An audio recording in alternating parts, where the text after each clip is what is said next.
Good morning, YouTube. It's me again.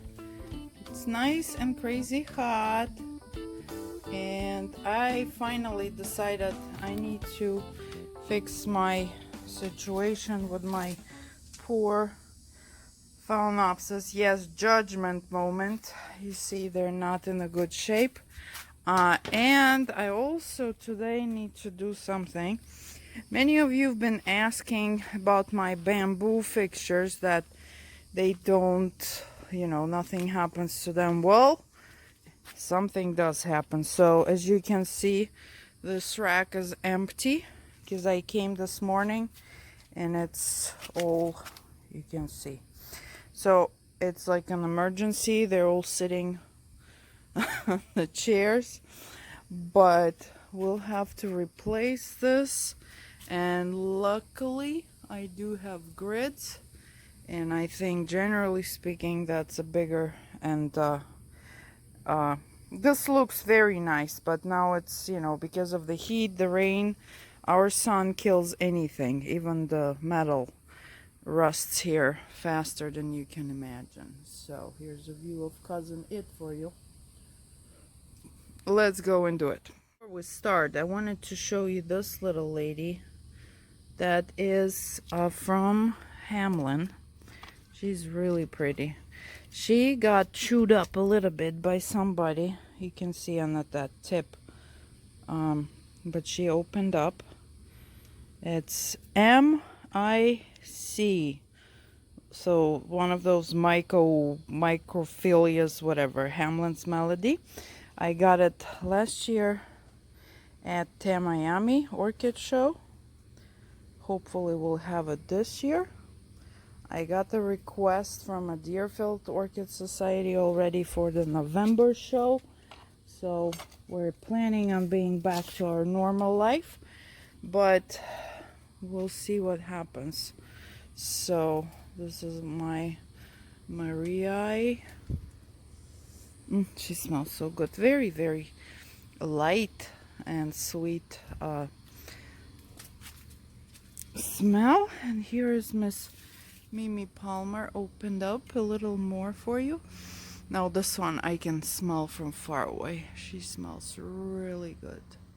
That's why they use her a lot in crossbreeding, because she is such a good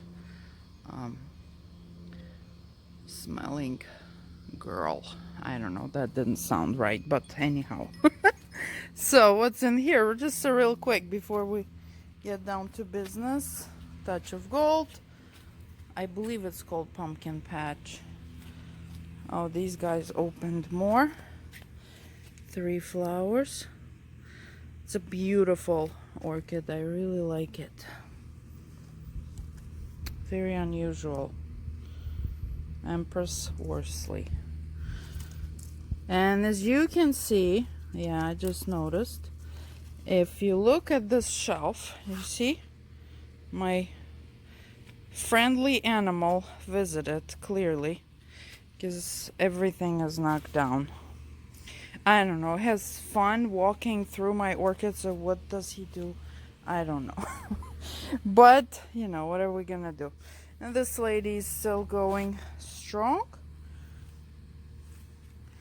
And let me go around the pole. She opened up and all the petals straightened. I was wondering about that, because when she just opened, they were all bent, which is not good, but now she's all nicely straightened up.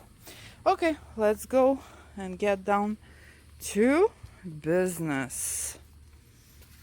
So a while ago I made these plaques specifically for my novelty Phalaenopsis. This is a clay. This is I still have one Stancopia that is not repotted. That's in that plastic pot. So I made this plaque with an intent to put the Phalaenopsis kind of angled down. It's going to be really easy, procedure. I just want to know if that would, be something that they like and appreciate. So the procedure is as usual. The toughest choice here is what are we gonna mount. So let's get some plants. Out of my victimized ones, I picked, what do we have here? Can't even count. 5. Okay, so as you can see, they've been sitting in the lanai. You know, I moved them to the lanai, but I didn't like it. Too dry. My lanai has no access of sun at all. So it's too dark, and nowadays you need to water them like twice, 3 times a day. I cannot do that. Going outside with the hose is one thing. Another thing with the roof. But these guys, what I'm gonna do, I'm gonna rinse them really well, get rid of that. As you can see, they're rock hard. And yeah, judge me please, I am a bad owner, but that's why I want to try it. So these guys are distressed, so maybe sometimes orchids that are in distress. This one is not bad, but also very drying out kind. One thing you need to take into consideration when you mount Phalaenopsis specifically, they will have to be watered daily, and that will not be a problem in there, because over there I just have a hose and boom. But if you will keep them in somewhere enclosed so there's no rain, and on top of everything we have a rainy season, so you will have to dedicate yourself and be religious about not just spraying them but watering them, because spraying in the heat of mine, which is close to probably 95, 97 we are right now, is not enough. Okay, so let's rinse them. So with this heat, we even have to run the water for quite some time before you can put it on your plants, because the water is extremely hot, like extremely hot. It's not even, you cannot even put your fingers on it. So I'm gonna soak it a little bit, and a little bit that moss gonna just come off very easily. Then I'm gonna inspect those roots, cut what doesn't need to be there. Let's see. No, still not. And that's the reason why you really need to water them, because if you just spray them, that's not enough. Do you see how powerful this water is? And still the moss on the inside is completely rock hard. So think about it when you just spray your orchids, and sometimes you see these leaves that are not happy. So here we go. Let's see. So I emptied my rack. That was actually originally a room divider, and I'm not gonna throw it away, but I'll put it in probably lanai and use it for the display in there, which will have way less exposure to all these wonderful nature features like sun, rain, hot, cold, and stuff like that. So let's do this thingy. Okay, and since we're moving everything and kind of remodeling, we're of course gonna check the progress or regress on previous projects. So this, if you remember, my what are they called now? Somebody give me chisis, yeah. So I had a bunch of little chisis, and I decided not to spend any more time on them. I put like what, 1, 2, 3, 4, 5 of them in one big basket. Okay, so what I can tell you, and you can see the difference. So this is the one that is singled out in one of my tiny Florida pots. Ooh, look at that water coming out of it. Yeah, and these guys are in here. They're not doing bad, but they're just smaller because they're in such a huge basket. It will take them a while. I can see really nice roots there. So, and of course somebody is eating them. This section, I don't know. I have a feeling I need to put my camera again. I don't think it's a rat. It's not the like major damage, but something, you see? Yeah, they're trying, but they don't like them, which is fine with me. And of course, I'm gonna cut old things now. Because of that bamboo, I could not reach this area, but since I'm here, I'm gonna check. This is my Irene Feeney that bloomed, if you remember, a couple months ago, beautifully. Something I wanted to show you. Guess it's down my alley. I would call this root a divorce root. Look at that. Come on, camera. See, it was one root. And then, nope, not doing it, they said. So, let's clean this, organize it. I am not moving this table. It's proven the best spot for the Lycostes, and I have not so many, but I have like 6, and I love them, so I'm not gonna play the games. The Lycostes are staying here, but my grids are here. I just need to strategically position them so we can use the maximum out of them. Okay, let's go. Cut, cut, cut. So let's talk about grids. The grids are actually extremely wonderful feature for your yard, for your patio, for whatever you are using as your growing area. Maybe it's a basement, you know. For me, first of all, I have them, which means I don't need to buy them, as a great feature. You can find them, of course, online, but then you will suffer really heavy delivery charges. If you search in Google one of the store supplies store, you will find them there. You can go and pick them up. I have one an hour away. We went. They are inexpensive. I may lie right now. These are 7 feet. They exist, I believe, from 4 or 2 feet to, I believe, the tallest is 9 feet. So 7 feet is my perfect size. I want to say each was like $30. So I use them for my shows. No shows right now, and I am not planning on doing as many shows as I used to. So we're gonna use them as a hanging. I have more than 3, but for now I'm gonna use 3. The main criteria here is to create as much hanging space as possible. So I brought out 3. If I need, I can add 1 more on the other side. They are connected with zip ties, which, you know, orchid growers cannot live without those. And I'm gonna put these pieces, which you also can buy at the same store, on the top just to give them a little more stability. And done. Believe it or not, of course, you see I have white grids. They exist in black, like stainless steel, like a metal silverish, but of course I need to get the white one. I like it pretty, and now the black zip ties are driving me crazy. But guess what, I do have white ones somewhere, I just don't know where.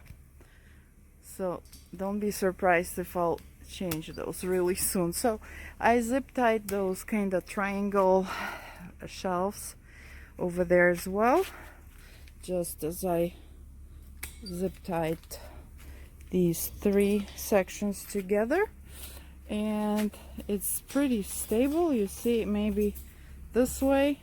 Probably I'm gonna need to add 1 more on that side, but that's for the future. I can also attach this part to the main kind of shelf. So we have our hanging area ready. The Phalaenopsis, I think, are ready to come out of their moss. Let's do that.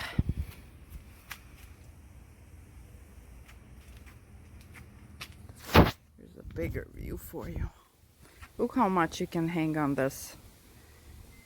And so here's the result of that poor thing. Dehydrated, as you can see. Only the top roots look good. The ones that were in the moss look really yucky. So I'm gonna clip everything off that is not looking good. The sun is not really good in this area. The light, I mean. Okay, so we're gonna get those after you sterilize your clippers. If you use them on another plant, I'm gonna cut all of these yuckies off, you know, the roots that look like that. Who needs that? So do a little surgery, cosmetical, facelift, liposuction, whatever you want to call it. And then we're gonna mount it. This poor guy suffered enough, so we're gonna give him something nice and see what he's gonna think about it.